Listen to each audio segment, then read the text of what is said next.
안녕하세요. 오늘은 제가 정말 조심스럽지만 꼭 드리고 싶은 질문 하나로 시작하려 합니다.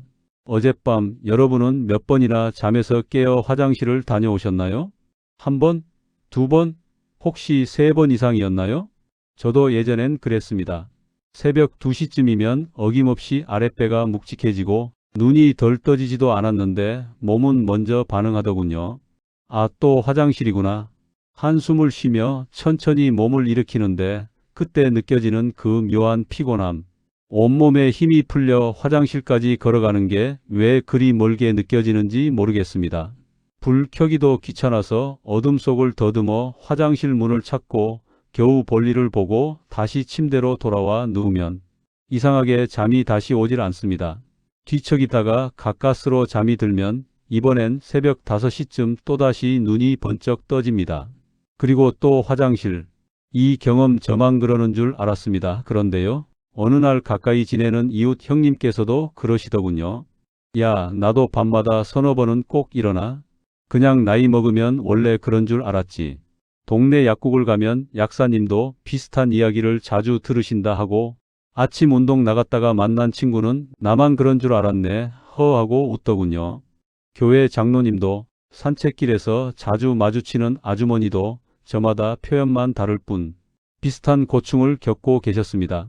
밤에 깨는 횟수가 늘어나고 낮에는 흐릿하고 졸리고 머리는 멍하고 심지어 손주를 돌보다가도 집중이 안 되고 책을 읽어도 같은 줄을 3번씩 읽게 되는 그런 경험들 말입니다. 하지만 대부분 이렇게 말씀하세요. 나이 들면 다 그런 거 아니야? 그냥 참고 사는 거지 뭐. 저도 한동안 그렇게 생각했습니다. 그냥 자연스러운 노화니까 어쩔 수 없다고요. 그런데 여러분 정말 그럴까요? 그 생각이 오히려 우리 몸이 보내는 중요한 신호를 무시하고 있었던 건 아닐까요? 제가 의학 자료들을 찾아보고 여러 의사 선생님들과 이야기를 나누고 직접 제 생활을 점검해 보니 이 증상에는 분명한 이름이 있었습니다. 바로 야간뇨, 영어로는 노크투리아라고 부르는 의학적 증상입니다. 자면서 소변을 보기 위해 한 번 이상 깨는 것을 말하는데 특히 2번 이상이라면 단순히 나이 탓이려니 하고 넘길 문제가 아니라 치료가 필요한 신호입니다. 놀라운 건 이게 얼마나 많은 분들이 겪는 증상인지 아세요? 실제로 65세 이상 어르신 중 절반 이상이 밤에 화장실 때문에 자주 깬다는 통계가 있습니다. 절반 이상입니다. 2명 중 1명. 생각보다 훨씬 큰 수치죠? 이 말은 여러분만 그렇지 않다는 뜻이기도 하지만 동시에 이걸 그냥 방치하면 안 된다는 뜻이기도 합니다. 왜냐하면 야간뇨는 단순히 불편하다 해서 끝나는 문제가 아니기 때문입니다. 우리 몸 어딘가에 이상이 생겼다는 신호이며 수면 면역력, 뇌 건강, 심지어 안전까지 모두 깊게 영향을 미칩니다. 실제로 깊은 잠을 방해하고 만성 피로를 만들고 낙상 위험을 높이며 장기적으로는 기억력 감퇴나 뇌 기능 저하까지 이어질 수 있다는 연구들도 있습니다. 이쯤 되면 그냥 참고 넘길 일이 아니라는 생각이 드시죠? 그래서 저는 이 야간뇨 문제를 4가지로 나누어 알려드리려고 합니다. 첫째, 야간뇨가 여러분의 일상과 건강을 어떻게 무너뜨리는지. 둘째, 밤마다 화장실에 가게 되는 이유가 무엇인지. 셋째, 집에서 할 수 있는 가장 현실적이고 간단한 해결책은 무엇인지. 특히 저녁 6시에 키위 1개가 왜 숙면을 만들어주는지 그 과학적 이유도 자세히 알려드리겠습니다. 넷째, 혹시 병원에 가야 하는 상황인지 스스로 판단할 수 있는 체크 포인트까지 알려드릴 겁니다. 여러분, 결론만 미리 말씀드리자면 야간뇨는 절대로 나이 탓으로 그냥 넘겨도 되는 문제가 아닙니다. 하지만 희망적인 건 충분히 관리하고 개선할 수 있는 증상이라는 사실입니다. 실제로 저도 생활 습관 몇 가지를 바꾸고 저녁 시간에 간단한 과일 하나를 챙겼을 뿐인데 밤에 깨는 횟수가 놀라울 정도로 줄어들었습니다. 본격적인 이야기 시작하기 전에 여러분의 건강한 노후를 위한 정보가 계속 필요하시다면 구독과 좋아요 꼭 부탁드립니다. 그 작은 클릭 하나가 여러분의 밤과 내일을 바꿔드릴 수 있습니다. 그럼 이제 왜 우리는 밤마다 잠에서 깨게 되는 걸까? 본론으로 들어가 보겠습니다. 도대체 왜 밤마다 화장실에 가게 되는 걸까? 여러분도 분명 궁금하실 겁니다. 저 역시 처음에는 그저 나이가 들어서 그렇겠지 하고 넘겼는데요. 알고 보니 이 야간뇨에는 5가지 뚜렷한 원인이 있었습니다. 이걸 하나씩 이해하고 나니 저는 오히려 마음이 편해졌습니다. 도대체 어떤 문제가 내 몸에서 벌어지고 있는지 알게 되니 관리 방법도 명확해지고 괜히 혼자 걱정만 하던 시절보다 훨씬 낫더군요. 먼저 밤마다 소변이 자꾸 만들어지는 이유는 그 출발점은 호르몬이었습니다. 사람의 몸은 낮과 밤에 따라 다르게 작동하는데 특히 밤에는 바소프레신이라는 호르몬이 더 많이 분비됩니다. 이 호르몬은 콩팥에게 신호를 보내 지금은 밤이니까 소변을 조금만 만들어라 하고 조절하는 역할을 합니다. 그래서 젊을 때는 밤새 한 번도 안 깨고 푹 자도 아침에 화장실 가면 소변량이 많았던 이유가 바로 이것 때문입니다. 그런데 나이가 들면 이 바소프레신의 야간 분비가 줄어듭니다. 몸이 낮과 밤을 구분하는 기능이 흐려지는 거죠. 저녁이 되어도 콩팥은 지금도 낮인가 하면서 소변을 계속 만들어 버립니다. 전문 용어로는 야간 단뇨라고 부르는 현상입니다. 우리가 생각했던 것보다 훨씬 과학적이고 또 훨씬 명확한 이유가 있었던 겁니다. 두 번째 원인은 방광의 노화였습니다. 방광은 단순한 물주머니가 아니라 근육으로 이루어진 기관입니다. 젊을 때는 풍선처럼 탄력이 좋아서 400에서 500ml도 거뜬히 저장할 수 있었죠. 하지만 나이가 들면 근육의 탄력이 떨어지기 때문에 200ml만 차도 방광이 가득 찼다는 신호를 뇌로 보내기 시작합니다. 이걸 과민성 방광이라고 합니다. 저도 한동안 이 증상이 있었던 것 같습니다. 화장실을 다녀왔는데도 얼마 지나지 않아 또 마려운 그 느낌. 아무리 참아보려고 해도 영 힘들더군요. 남성이라면 여기에 하나가 더 있습니다. 바로 전립선 비대증이죠. 전립선이 커지면 소변이 나오는 길인 요도를 압박하게 되는데 그럼 시원하게 나오지 않고 방광에 조금씩 남아버립니다. 그 잔뇨 때문에 바로 다시 마려워지는 악순환이 반복되는 겁니다. 세 번째 원인은 낮 동안 쌓였던 다리 부종의 이동입니다. 이건 정말 신기하고 중요한 메커니즘입니다. 하루 종일 서 있고 걷고 앉아 있다 보면 다리 쪽으로 수분이 내려와 붓기 시작합니다. 저도 양말 자국이 선명하게 남아 있을 때가 종종 있었죠. 그런데 밤에 누우면 이 수분이 다시 위쪽으로 올라옵니다. 중력의 영향이 사라지니까 다리에 고여있던 물이 혈관 속으로 돌아가고 결국 콩팥으로 흘러갑니다. 콩팥은 갑자기 몰려드는 이 많은 수분을 소변으로 만들어 처리하려고 애쓰죠. 그래서 자는 동안 소변량이 확 늘어나는 겁니다. 특히 심장이나 콩팥 기능이 떨어진 분들은 이 현상이 더 심하게 나타납니다. 저 역시 어느 날 다리가 유독 무겁고 부었던 날은 밤에 깨는 횟수가 평소보다 많았던 기억이 있습니다. 네 번째 원인은 다소 의외일 수 있는데 바로 수면무호흡증입니다. 코를 심하게 골다가 갑자기 조용해지고 몇 초, 몇십 초 동안 숨이 멎었다가 다시 컥 하고 숨을 들이마시는 그 증상 말입니다. 숨이 멎으면 흉곽 내부 압력이 변하면서 심장이 몸의 상태를 오해하게 됩니다. 내 안에 수분이 너무 많은데? 이렇게 잘못된 신호가 가는 거죠. 그러면 심장은 ANP라는 호르몬을 분비해 콩팥아 소변 좀 많이 만들어라 하고 지시합니다. 이 때문에 수면무호흡증이 있는 분들은 자다가 자꾸 깨기도 하고 화장실도 자주 가게 되는 겁니다. 만약 콧거리가 심하고 아침 두통이 있고 낮에도 졸리고 그런데 야간뇨까지 있다면 수면무호흡증을 반드시 의심해 보셔야 합니다. 이건 비뇨기과 문제가 아니라 수면 클리닉에서 해결해야 할 부분입니다. 마지막 5번째 원인은 약물입니다. 고혈압약 중에는 이뇨작용이 있는 약이 많아서 저녁 늦게 복용하면 밤새 소변이 만들어집니다. 또 칼슘 채널차 단제 계열의 약은 다리 부종을 유발해서 야간뇨를 더 악화시키기도 하죠. 일부 항우울제나 리튬 같은 약도 문제가 될 수 있습니다. 그래서 저는 이후에 꼭 약사님께 복용 시간을 점검받았습니다. 시간을 조금 앞당기거나 다른 약으로 바꾸는 것만으로도 밤에 깨는 횟수가 줄어드는 경우가 많더군요. 여러분, 지금 말씀드린 이 5가지가 밤마다 화장실에 가게 되는 대표적인 원인들입니다. 갑자기 찾아온 게 아니고 우리 몸이 나름의 이유를 가지고 이런 신호를 보내고 있었던 겁니다. 그리고 이 원인을 정확히 아는 순간 우리가 해야 할 일도 분명해집니다. 그렇다면 밤마다 깨지 않으려면 무엇을 바꾸어야 할까?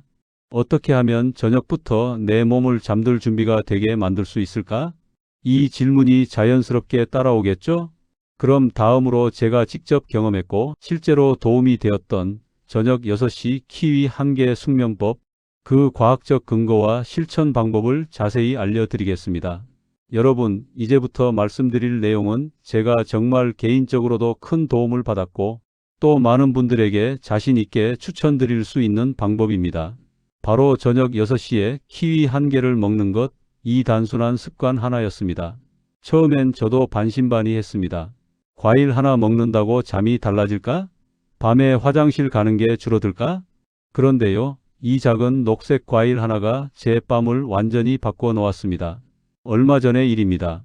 야간요 때문에 일주일이면 평균 4-5번은 꼭 밤에 깼습니다. 잠이 중간중간 끊기니 낮에 졸리고 머리가 멍해서 일도 잘 안 되고 심지어 친구들이랑 약속이 있어도 나가기 싫을 정도였죠. 그러던 어느 날 지인이 키위가 수면에 좋다더라 하고 건네준 얘기가 있었는데 그때는 그냥 흘려들었습니다. 그러다가 실제 의학 자료를 찾아보며 알게 된 사실이 있었죠. 키위에는 수면 호르몬을 만드는 핵심 성분이 있다는 것. 이걸 알고 나서야 저는 시도를 시작했습니다. 먼저 키위에는 트립토판이라는 아미노산이 들어 있습니다. 이 트립토판이 몸속에 들어오면 먼저 세로토닌으로 바뀌는데 세로토닌은 우리가 흔히 행복 호르몬이라 부르는 물질입니다. 기분을 안정시키고 마음을 편안하게 만드는 역할을 하죠. 그런데 밤이 되면 이 세로토닌이 다시 멜라토닌으로 변환됩니다. 멜라토닌은 여러분도 잘 아시다시피 수면 호르몬입니다. 멜라토닌이 충분히 분비되어야 잠이 자연스럽게 오고 깊은 잠, 즉 서파수면까지 들어갈 수 있습니다.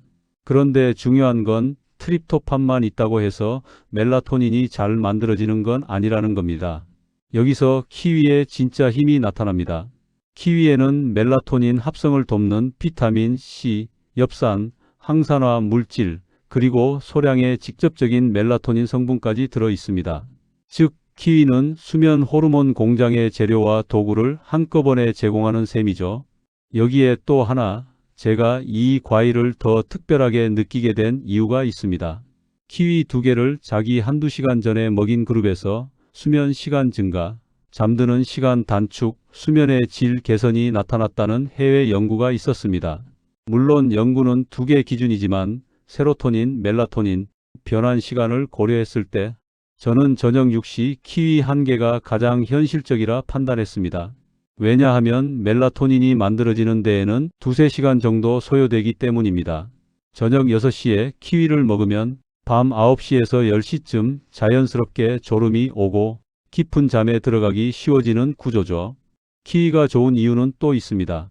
바로 신경 안정 효과와 근육 이완 효과입니다.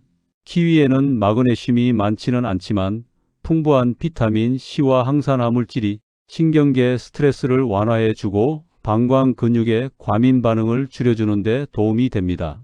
과민성 방광이 있는 분들은 작은 자극에도 화장실, 신호를 받기 때문에 신경 안정이 매우 중요합니다. 저도 처음엔 이걸 잘 몰랐습니다. 그저 소변이 많이 만들어져서 그런 줄만 알았는데 알고 보니 방광은 근육이고 신경과 연결된 기관이더군요.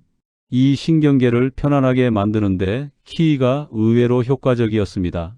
저는 이 키위 법칙을 실천하면서 특이한 경험을 했습니다. 며칠 지나자 처음엔 밤새 3번이나 깨던 것이 2번으로 줄었고 5-6일 정도 되니 어느 날은 1번만 깨기도 했습니다.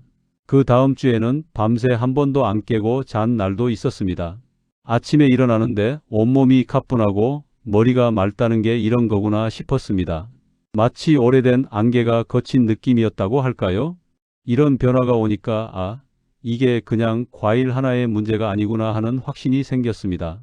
의학적으로도 설명이 가능합니다. 야간뇨의 핵심 원인 중 하나는 깊은 잠에 못 들어가 방광이 과민하게 깨어있는 상태라는 점입니다. 키위는 멜라토닌을 끌어올려 깊은 잠을 도와주고 깊은 잠을 자면 방광의 경직과 과도한 신호를 억제해 줍니다. 이 과정이 반복되면 방광이 밤은 쉬는 시간이구나 하고 다시 학습하게 됩니다. 즉, 키위는 단순히 소변을 줄이는 과일이 아니라 밤에 몸을 안정시키고 정상 리듬을 되찾게 해주는 재훈련 도구인 셈이죠. 물론 키위를 먹는 시간도 중요합니다. 저녁 늦게 먹으면 오히려 속이 더부룩하고 수분도 많아져서 자다가 더 깨기 쉽습니다. 그래서 저는 반드시 저녁 6시 전후에 챙겨 먹었습니다. 이 시간에 먹으면 소화 부담도 적고 멜라토닌이 생성될 시간도 충분하거든요. 또 키위를 먹을 때 정말 중요한 팁이 있습니다. 바로 가능하다면 껍질째 먹는 것입니다. 저도 처음엔 거부감이 있었는데 잘 씻어서 통째로 먹으면 섬유질이 훨씬 많아지고 혈당이 천천히 오르기 때문에 세로토닌과 멜라토닌 변환 과정이 더 안정적으로 이루어집니다. 물론 꼭 그렇게 드실 필요는 없습니다. 껍질을 못 드시겠다면 반으로 잘라 숟가락으로 떠먹어도 효과가 있습니다. 여기에 더해 저는 키위와 함께 아몬드 4~5알을 가끔 곁들였습니다.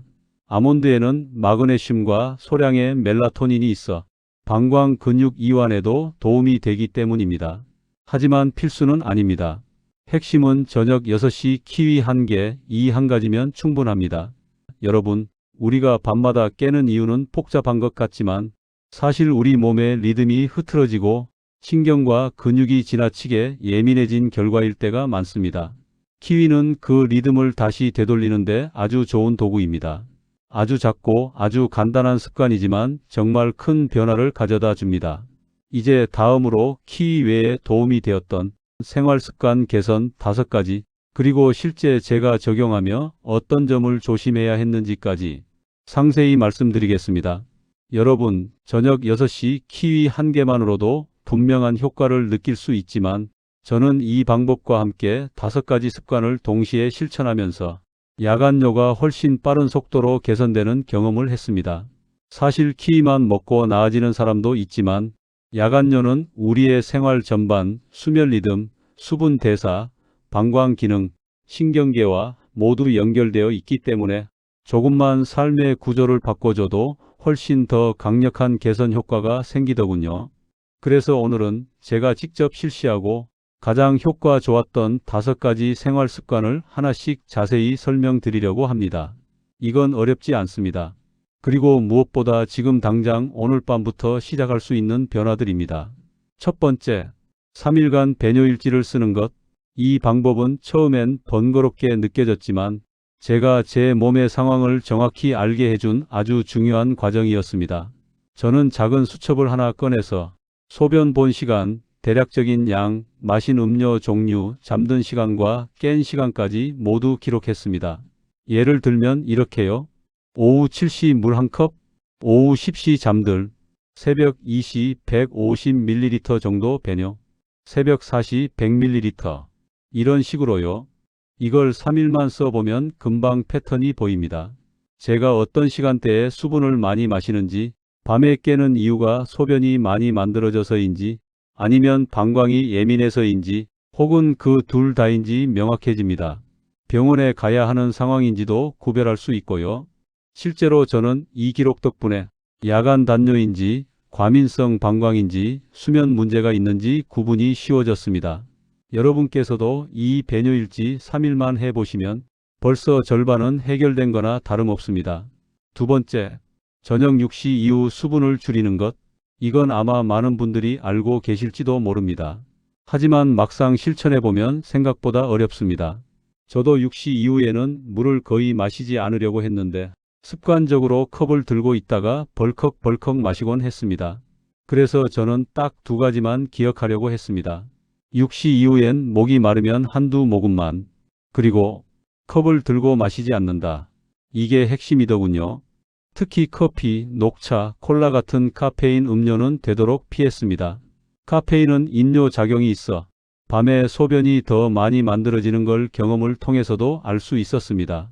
또 의외로 많은 분들이 저녁에 시원한 과일을 간식처럼 드시는데 그 과일이 수박, 배, 멜론처럼 수분이 많은 과일이라면 야간뇨가 악화되는 경우가 많습니다.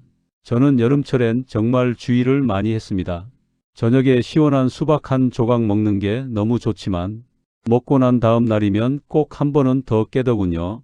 그래서 저는 저녁 과일은 과감히 끊고 오로지 육시 키위 한 개만 지키기로 정했습니다. 세 번째, 저녁 식사에서 염분을 줄이는 것. 이건 많은 분들이 간과하는 부분입니다. 저녁에 짠 음식을 먹으면 밤에 갈증이 생기고 갈증이 나니 물을 마시게 되고 그러면 자는 동안 소변이 늘어납니다. 저는 특히 국물 요리를 줄였습니다. 찌개, 국밥, 국물 많은 탕 종류는 간이 세지 않아도 염분이 꽤 높습니다. 그리고 국물 조금만 먹어야지 하면서도 결국 밥과 함께 훅 마시게 되더군요. 그래서 저는 저녁 식사는 국물 없는 메뉴, 혹은 국물이 있더라도 국물은 최대한 남기는 습관을 들였습니다. 이 작은 변화만으로도 밤에 깨는 횟수가 한두 번 정도 줄었던 날이 많았습니다. 염분 조절은 생각보다 즉각적인 효과가 있었습니다. 네 번째, 취침 전 다리를 높이 올리는 것.